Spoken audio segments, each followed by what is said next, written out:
বন্ধুরা, ডোনাল্ড ট্রাম্পের একটি কলমের খোঁচায় আজ বিশ্ব রাজনীতিতে এমন এক কম্পন সৃষ্টি হয়েছে যা সরাসরি আঘাত করেছে ভারতের আত্মসম্মানে। ভাবুন একবার, যে জোটের সদর দপ্তর আমাদের গুরুগ্রামে, যে জোট ভারত আর ফ্রান্স মিলে তৈরি করেছিল পৃথিবীকে রক্ষা করার জন্য, সেই ইন্টারন্যাশনাল সোলার অ্যালায়েন্সকে আমেরিকা আজ অ্যান্টি আমেরিকান বা আমেরিকার শত্রু তকমা দিয়ে ছুঁড়ে ফেলে দিল।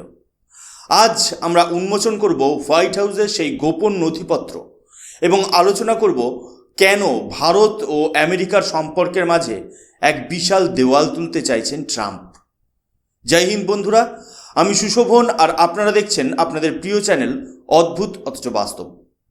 বন্ধুরা, আন্তর্জাতিক সম্পর্কের মঞ্চে নাটক অনেক হয়, কিন্তু ডোনাল্ড ট্রাম্প যে পর্যায়ে নাটকটিকে নিয়ে গিয়েছেন তাকে এক কথায় বলা যায় থুগগিস ডিপ্লোমেসি বা দাদাগিরির রাজনীতি। আমেরিকার বিদেশমন্ত্রী মার্কো রুবিও একটি টুইট করেছেন যা দেখে যে কোনো ভারতীয় রক্ত টকবক করে ফুটবে। তিনি সরাসরি ঘোষণা করেছেন যে প্রেসিডেন্ট ডোনাল্ড ট্রাম্প 66টি অ্যান্টি আমেরিকান বা আমেরিকা বিরোধী সংস্থা থেকে নাম প্রত্যাহার করে নিচ্ছেন, যার মধ্যে একদম উপরের সারিতে রয়েছে আমাদের গুরুগ্রামে অবস্থিত ইন্টারন্যাশনাল সোলার অ্যালায়েন্স বা ইসা। প্রশ্ন হলো, একটি সৌরশক্তি প্রচারকারী সংস্থা কিভাবে আমেরিকার জাতীয় সার্বভৌমত্বের জন্য হুমকি স্বরূপ হতে পারে? এটা কি সত্যি কোনো অর্থনৈতিক সংস্কার, নাকি সুপরিকল্পিতভাবে ভারতের বিদেশ নীতি বা ফরেন পলিসিকে ছোট করার চেষ্টা? ইন্টারন্যাশনাল সোলার অ্যালায়েন্সের ইতিহাসটা একটু ফিরে দেখা দরকার। 2015 সালে প্যারিস জলবায়ু চুক্তির সময় প্রধানমন্ত্রী নরেন্দ্র মোদী এবং তৎকালীন ফরাসি প্রেসিডেন্ট ফ্রাঁসোয়া মিলে একটি জোটের সূচনা করেছিলেন। এর মূল উদ্দেশ্য ছিল গ্লোবাল সাউথ বা উন্নয়নশীল দেশগুলোকে এক ছাতার তলায় এনে সৌরশক্তির প্রসার ঘটানো। ভারত এই জোটের জন্য নিজের মাটিতে জমি দিয়েছে, পরিকাঠামো গড়ে তুলেছে। আজ 120টিরও বেশি দেশ এই জোটের সদস্য। এমনকি যেসব দেশের সঙ্গে ভারতের সম্পর্ক খুব একটা মধুর নয়, তারাও এই জোটে সামিল হয়েছিল, কারণ তারা জানত ভবিষ্যতের শক্তির উৎস হলো সূর্য। কিন্তু ট্রাম্প প্রশাসন বলছে এই সংস্থাটি নাকি ইউজলেস এবং ওয়েস্টফুল, অর্থাৎ তাদের মতে এই সংস্থাটি অপ্রয়োজনীয় এবং এতে আমেরিকার করদাতাদের পয়সা নষ্ট হয়। অথচ বাস্তব সত্য বলছে আমেরিকা 2021 সালে এই জোটে নামমাত্র যোগ দিয়েছিল এবং তারা এই সংস্থায় তেমন কোনো বড় ফান্ডিংও করেনি। অর্থাৎ হঠাৎ করে একে হার্মফুল বা ক্ষতিকর বলার কারণ কি? এখানে লুকিয়ে আছে গভীর ভূ রাজনীতি বা জিওপলিটিক্স। ট্রাম্পের এবারের শাসনকাল অনেকটা সেই পাড়ার মস্তানের মতো, যে নিয়ম মানে না বরং নিয়ম তৈরি করতে চায়। হোয়াইট হাউসের অফিসিয়াল প্রেস রিলিজ যদি আপনি পড়েন, সেখানে যে ভাষা ব্যবহার করা হয়েছে তা অত্যন্ত আপত্তিকর। তারা বলছে এই সংস্থাগুলো এমন কিছু অ্যাক্টর বা দেশ দ্বারা নিয়ন্ত্রিত হচ্ছে যারা আমেরিকার এজেন্ডার বিরোধী কাজ করছে। সরাসরি নাম না নিলেও ট্রাম্পের নিশানায় যে ভারত এবং ফ্রান্স রয়েছে তা জলের মতো পরিষ্কার। ফ্রান্সের প্রেসিডেন্ট ইমানুয়েল ম্যাক্রোকে ট্রাম্প প্রায়ই ঠাট্টা তামাশা করেন, তার কথা বলার ভঙ্গি নকল করেন। এখন সেই একই ধরনের অবজ্ঞা আমরা ভারতের প্রধানমন্ত্রীর ক্ষেত্রেও দেখতে পাচ্ছি। ট্রাম্প সম্প্রতি পাবলিকালি এমনভাবে কথা বলেছেন যে মনে হচ্ছে মোদিজি তার কাছে সাহায্য প্রার্থনা করছেন। এটি কোনো বন্ধুত্বের ভাষা হতে পারে না, এটি একটি সুপার পাওয়ারের অহংকার, যা ভারতের মতো একটি উঠতি শক্তির সহ্য করার কোনো কারণই নেই। কিন্তু ট্রাম্প কেন এমন করছে? এর পেছনে কি কোনো যুক্তি আছে? অনেকেই মনে করছেন ইলন মাস্কের সেই বিখ্যাত ডোজ বা সরকারি খরচ কমানোর মিশন এর পেছনে কাজ করছে। কিন্তু আপনাদের বলে রাখি, ট্রাম্প একদিকে পরিবেশ রক্ষার বা সৌরশক্তির খরচ কমাচ্ছেন, আর অন্যদিকে আমেরিকার প্রতিরক্ষা বাজেট বা ডিফেন্স বাজেটকে 1 ট্রিলিয়ন থেকে বাড়িয়ে $1.5 ট্রিলিয়ন করার নির্দেশ দিয়েছেন।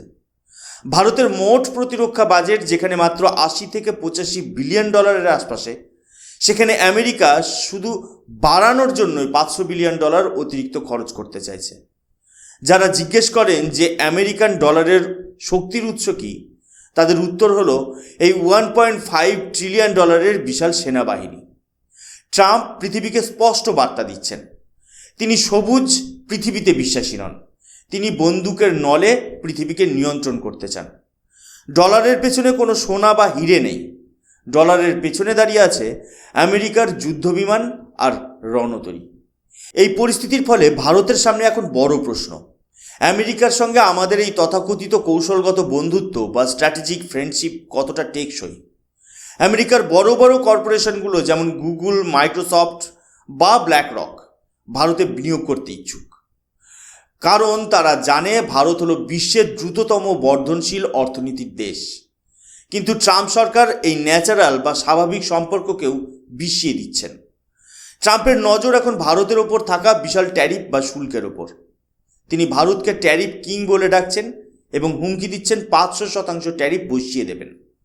এর ফলে ভারতের আইটি সেক্টর থেকে শুরু করে ম্যানুফ্যাকচারিং সবই বিপদে পড়তে পারে। ট্রাম্প আসলে এক ধরনের ট্রানজ্যাকশনাল রাজনীতি করছেন। তিনি চান ভারত যেন আমেরিকার প্রতিটি শর্ত মুখ বুজে মেনে নেয়। অনেকে প্রশ্ন তুলছেন, ভারত কি তবে কোয়াড জোট ছেড়ে বেরিয়ে আসবে? আমার মতে ভারত বেরিয়ে আসার আগেই হয়তো ট্রাম্পই কোয়াডকে ভেঙে দেবে। ট্রাম্পের কাছে এই ধরনের জোটের কোনো মূল্য নেই যেখানে আমেরিকার সামরিক স্বার্থ সরাসরি সিদ্ধ হয় না। কোয়াড আজ পর্যন্ত একটা স্যাটেলাইটও লঞ্চ করতে পারেনি বা কোনো বড় সামরিক মহড়া বাধ্যতামূলক করতে পারেনি। ট্রাম্পের চোখে এটি একটি অকেজো চায়ের আড্ডা ছাড়া আর কিছুই নয়। যদি কোয়াডকে বাঁচাতে হয় তবে ভারতকে দাবি তুলতে হবে যে একে একটি ইনস্টিটিউশনাল আর্মার দিতে হবে, অর্থাৎ এর স্থায়িত্বের জন্য আইনত বাধ্যবাধকতা থাকতে হবে, যাতে ট্রাম্পের মতো কোনো অস্থির মেজাজের প্রেসিডেন্ট এক রাতেই টুইট করে এটি ভেঙে দিতে না পারেন। সবচেয়ে ভয়ের বিষয় হলো ডোমিনো এফেক্ট। আমেরিকা বেরিয়ে যাওয়ার ফলে অন্যান্য ছোট দেশগুলোও এখন ভয় পেতে শুরু করবে। বাংলাদেশের মতো দেশ যারা এখন ভারতের সঙ্গে সম্পর্কের টানাপোড়েনে রয়েছে, তারা হয়তো আমেরিকার পথে হেঁটেই এই জোট ছাড়ার ঘোষণা করবে। এতে ভারতের বিশ্ব নেতৃত্ব বা গ্লোবাল লিডারশিপে আঘাত আসবে। তবে ভারত দমে যাওয়ার পাত্র নয়। যদি আমেরিকা সরে যায় তবে ভারতকে আরও বেশি করে ফ্রান্সের সঙ্গে হাত মিলিয়ে এই জোটে অর্থ বিনিয়োগ করতে হবে। আমাদের দেখাতে হবে যে আমেরিকার দয়াদাক্ষিণ্য ছাড়াই ভারত একটি বিশ্বজনীন সংস্থা পরিচালনা করার ক্ষমতা রাখে। বন্ধুরা, আমাদের প্রধানমন্ত্রী নরেন্দ্র মোদী বর্তমানে অত্যন্ত ধৈর্য বা স্ট্র্যাটেজিক পেশেন্স দেখাচ্ছেন।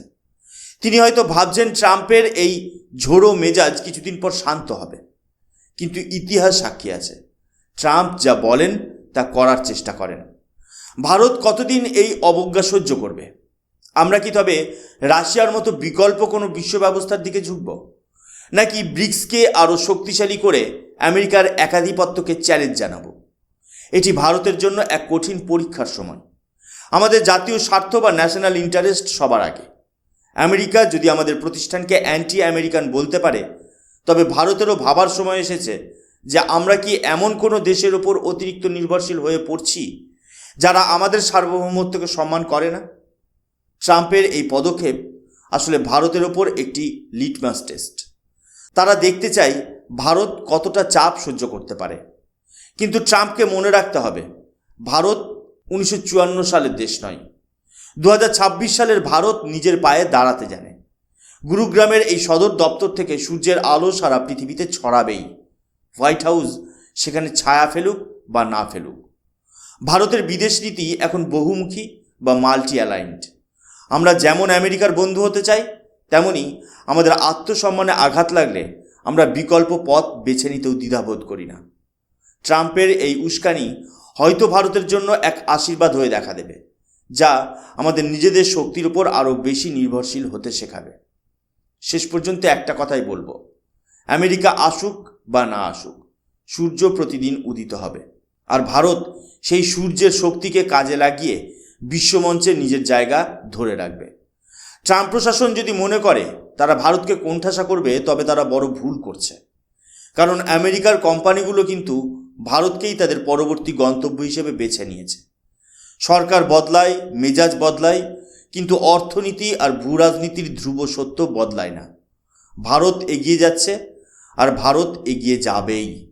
যদি এই ভিডিওটি আপনাদের তথ্যবহুল মনে হয় তবে লাইক করুন এবং বন্ধুদের সাথে শেয়ার করে সত্যটি ছড়িয়ে দিন। আর আমাদের চ্যানেল অদ্ভুত অথচ বাস্তবকে সাবস্ক্রাইব করতে একদম ভুলবেন না। বেল আইকনটি প্রেস করে রাখুন যাতে পরবর্তী ভূরাজনৈতিক বা জিওপলিটিক্যাল বিশ্লেষণের আপডেট সবার আগে আপনি পান।